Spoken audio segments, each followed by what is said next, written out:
power. It engulfs us in its fury. All I was hearing was my mind saying that I'm going to die. I'm going to die, and I'm going to burn to death. It is early afternoon in Honolulu, Hawaii, when Engine Company 32 is dispatched to battle a raging fire at a refinery. A cluster of oil tanks spew flames 150 feet into the air, threatening to blow at any moment. Kenneth Yamamoto and his fellow firefighters desperately struggle to prevent a fatal explosion. It was a fire that had erupted through a fuel line leak. Normally, we wouldn't be so close to the fire. We would stand back and let the foam rain down on it.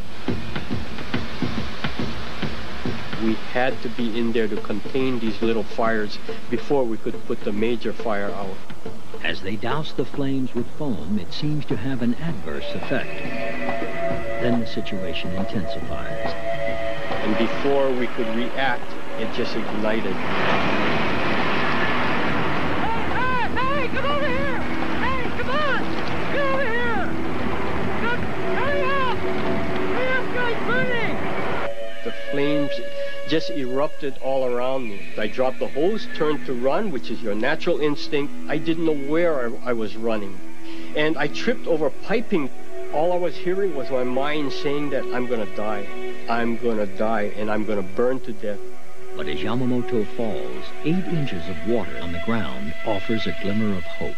And I decided my only chance of getting out of this alive was to hold my breath and possibly wait for the fellow firefighter who was on a line next to me to rain foam down, put the fire out, and I could walk out of it.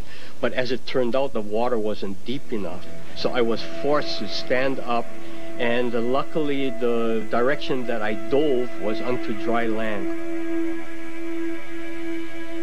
Unbelievably, Yamamoto escapes the fire's wrath with only minor burns.